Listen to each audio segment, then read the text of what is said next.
you've heard this story. There was a man that owed his creditor, and this was many years ago, owed his creditor lots of money. He went to the creditor and he told the creditor, he said, I just don't have anything to give you. And the creditor said, I'll make a deal with you. He said, you've got a teenage daughter. And he said, if you be willing to let me marry her, then I will forgive all of your debt.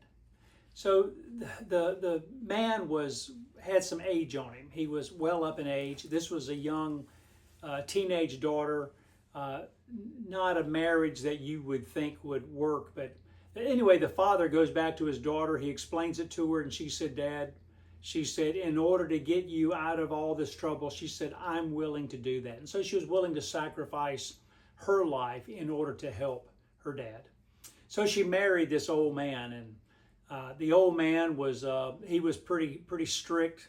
Whenever he would go to work, he would tell her, he'd say, now I need you to do these 3 things while I'm at work today. I need you to wash the windows and mop the floor and wash the dishes. And he'd come home and he would expect that it would be done. And the next day he would go to work and he would say, okay, today I want you to wash the clothes and hang them up. And he would just make her a list every day.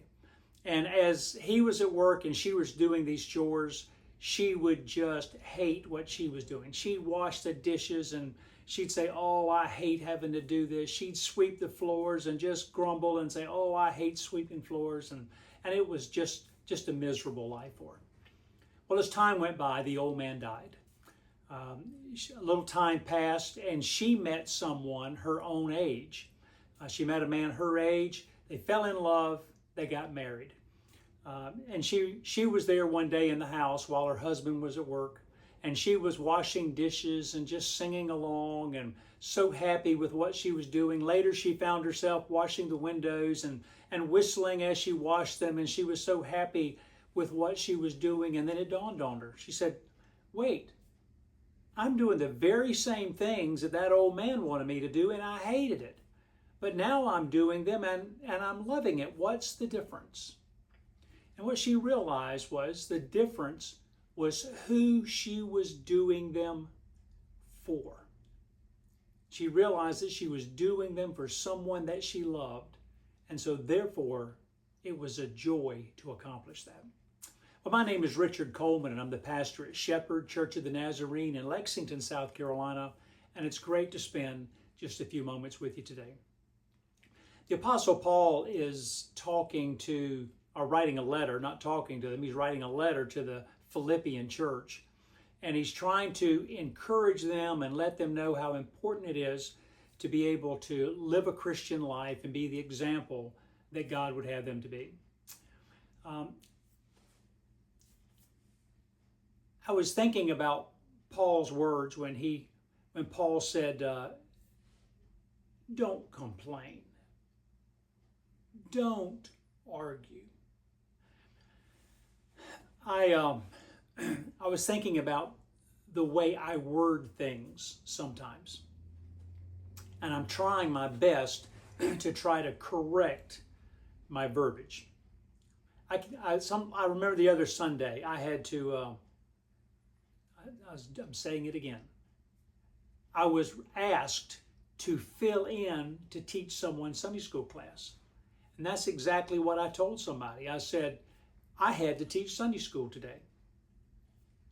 And it dawned on me, that was a terrible way to say that.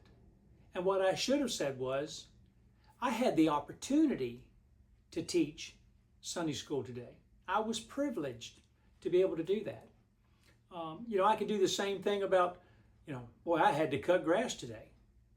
Instead of being able to say, I had the opportunity to be able to cut grass today and be able to make my yard look better. The positive side of it.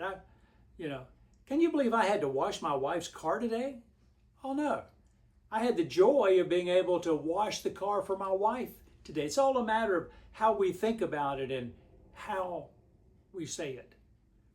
You see, there's a lot of people that would give all that they had to be able to have the physical or mental ability to be able to teach a Sunday school class, to be able to wash a car, to be able to wash dishes or all kinds of things. They would just love to be able to do that if they had the capability of being able to do it. And yet most of us, most of you that are watching, you have that capability. And how often do we realize that God is really giving us an opportunity? And there's other things too. The opportunity to be able to smile. I was listening to a woman today and in a business, and that person went and was being helpful to a customer, and the manager looked at that person and said, "Thank you so much for taking care of that."